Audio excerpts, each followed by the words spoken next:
don't know how to fix an engine, you gotta become an engine. Alright, so we had an issue yesterday with the snap ring. There's one way you could do this. We're gonna put Honda Bond. We cleaned it all off. We used some brake cleaner to clean it off. Alright, we're getting the Honda Bond ready. Top and bottom. Probably need to. You need what?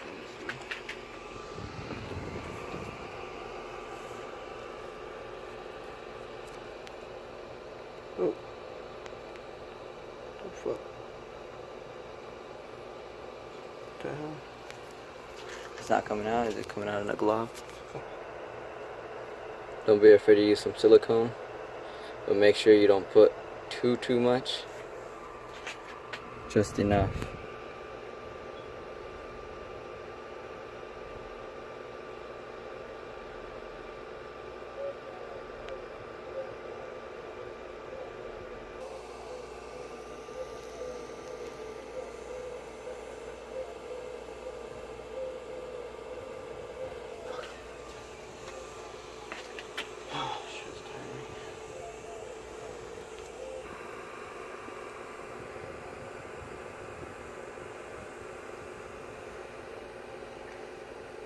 Be careful on this side, don't get too much because you don't want to get it on this gear. You get it on the gear, it could mess it up, so just be careful of that, but don't be afraid to use quite a bit.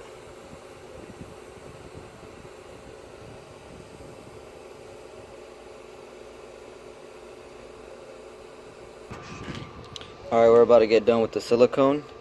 There's a magnet right here that you guys need to clean out. Just pull it out, clean it out. You can have microscopic metal pieces. That's why there's a metal in there. Make sure you take it out, just clean it out real good, and then just place it back in. Make sure you know how you place it in. But besides that, that should be it. Alright, here goes the casing on it.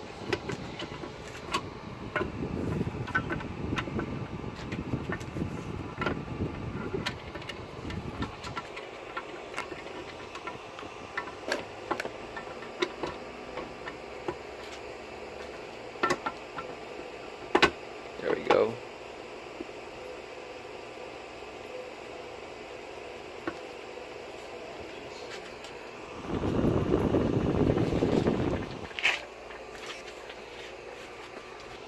So if you're having a little issues, just try to expand the snap ring in there. So we had an issue, but we just jiggle it around, play with it, and it should fall in. For this part, you put 2 bolts on each opposite side. One there, one over here.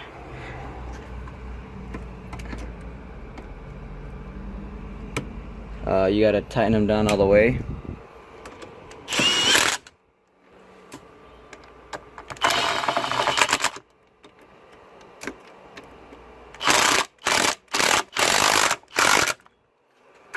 We're expanding the snap ring at the same time. This is where the Yankee part starts. I have that clip right at the edge of the bearing. The clip is at the edge of the bearing. Make sure it's at the edge. If not, it won't fall in place. So this is the part where you guys are gonna question everyone, but it works, and it should work for you guys if you're having trouble with the snap ring. You grab the tranny, flip it. Did you smack it? Nope, we gotta do it again. Snap it in there. It didn't snap in? No. Okay, we gotta go one more try. Alright, we put an extra bolt to clamp this side. We're gonna try it again.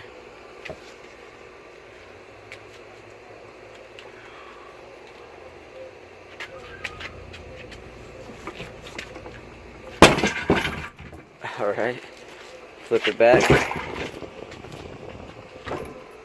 Alright, once you flipped it, snap ring is in. You just gotta give it a little tap love. It looks kind of Yankee, but it works. That's about it, guys. Smack so hard broke the table. So we have just rested the car on 2 jack stands on the subframe, the cross member or whatever, and we'll see if we can just gently push it back. Oh, wait. Is there The, a wood behind it? No, the fucking shift linkage. Oh, it got stuck. Oh, okay. Just move it out the way. Move it towards in, to the middle. If you can. Yeah.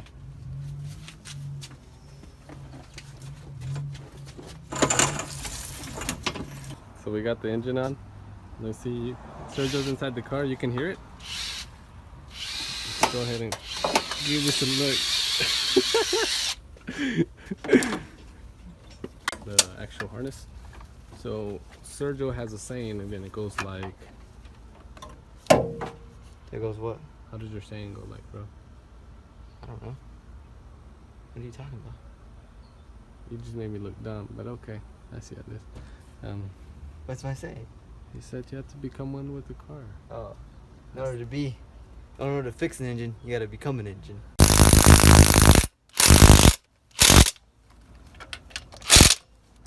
That's 2. 3 more to go. No fucking way. There's like 3 on just that side.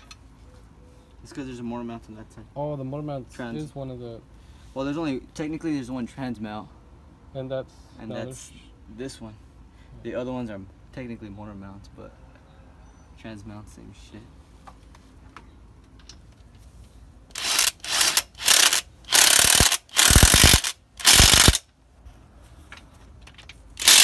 Bro, this shit looks fucking delicious.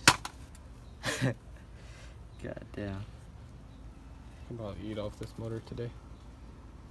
You want to maneuver? We got a with little this bit one? bored and we started trying to polish things. We weren't successful. We weren't successful because we got bored with polishing. It took too long. We needed a metal piece instead of a. Should I? No. No. No, because we're gonna need that one. So we're gonna like put the chain in there and pick it up. Okay. Hopefully this is good. So that way I can readjust the jacks. Alright, so that's it for now. Alright, so the motor is hoisted. It's no longer on any sort of bottom supports. Ready to be eaten. It's ready to be eaten off, like saying this is clean, but you can't tell the color difference. But Let me see. There's a little bit dirtiness right here. this was gonna put yeah, so we're just gonna go try to head and put it in this way. I know it's kind of like not the actual way to do it, but it's looking easy for us, so we're gonna go ahead and try to do that. If not, we're gonna actually pick up the car, slide the motor under, and bring the cherry picker back up, and all we have to do is just bring it up, then have it enter its motor mounts.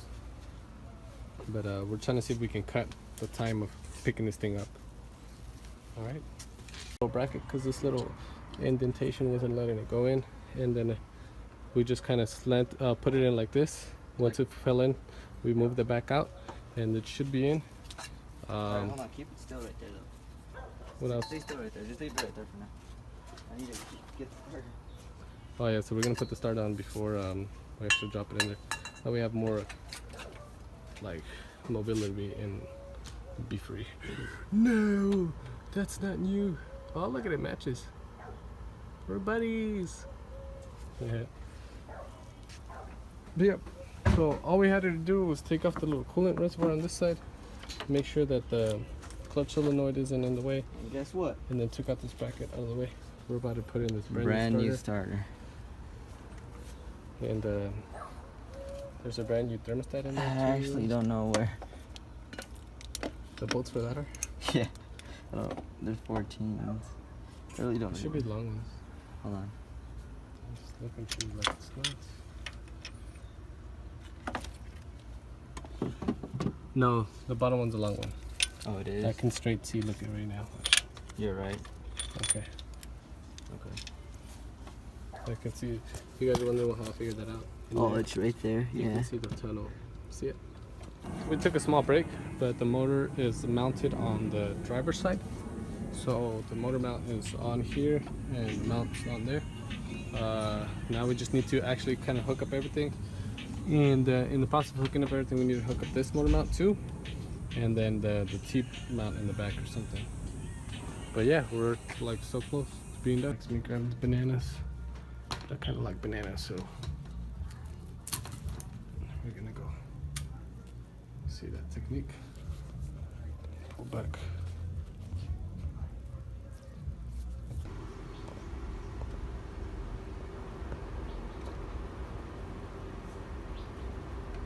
Alright, so we're about to get ready to turn this thing on. We need to bleed the clutch solenoid over here, and then I think charge the battery, and then Sergio's gonna jump in and give it a crank with the fuel pump off. That way, you know, we get a few cycles before we actually turn it on.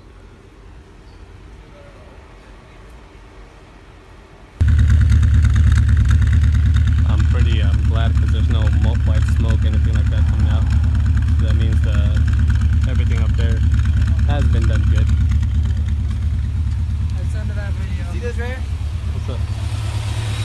That cooler? Yeah, there could be a little bit. Is leaking somewhere? Yeah. Alright guys, so just to go ahead and finish up the video, we're gonna go ahead and get this bad boy started. We went ahead and fixed that fuel issue that we had, where fuel was squirting out of both of these two things here, because they just weren't tight enough. The car's been running for quite a while. The car has what, 3,000 miles on it now? 3,500 now? Yeah, we put 3,500 miles so on it. we lost the video where we turned it on for the first start. We lost it, so this is the remake, and it's been since August, and we haven't made a video to finish it off. So this is the finisher off with the. Basically gonna go ahead and get it started just to show you guys that what we did is legit, and it is working fine. So alternated that.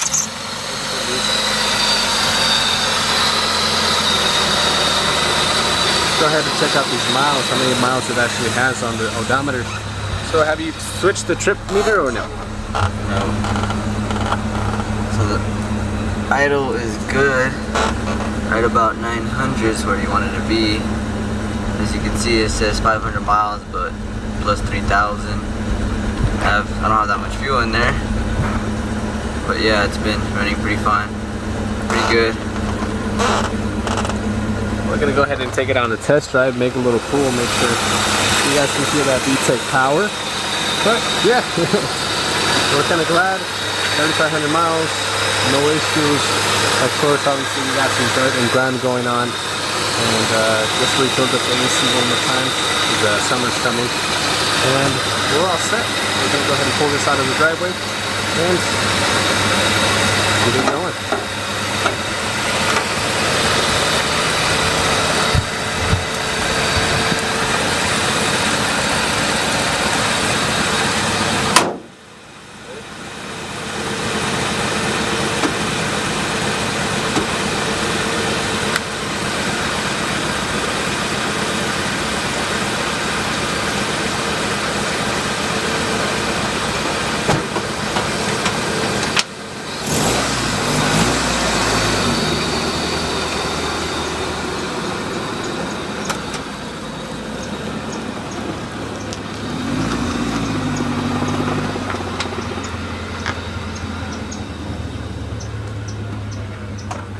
Is he gonna do a burnout? Is he? Are you gonna do it? You gonna do it?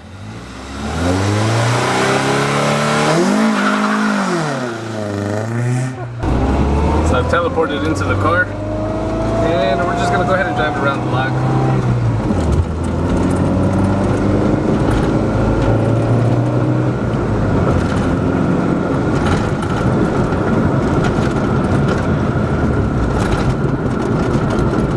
Little minor things that you need to fix still, just like the suspensions, the bushings and stuff, they need to be replaced. A few little things need to be tightened up so you can get rid of those little squeaky noises. That's about it for the car.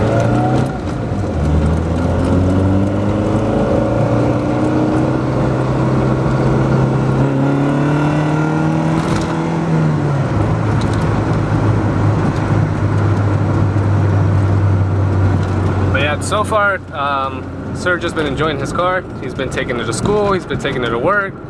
And when did we finish the build? We officially finished it in August, and it's February, so we're kind of late on the video. Okay. So yeah, I'm not quite sure if 3,500 miles from August to February is a lot, but definitely for it being rebuilt from people who don't even have an ASC degree or UTI background or any sort of background besides just our brother's tools or his brother's tools. You know, I practically live with them. Yeah, so I mean, we got it done. Just take your time, take patience, and make sure you buy the right parts and the ones that actually fit and good quality, and you shouldn't have any issues no matter what kind of background you come from or what kind of experience you got.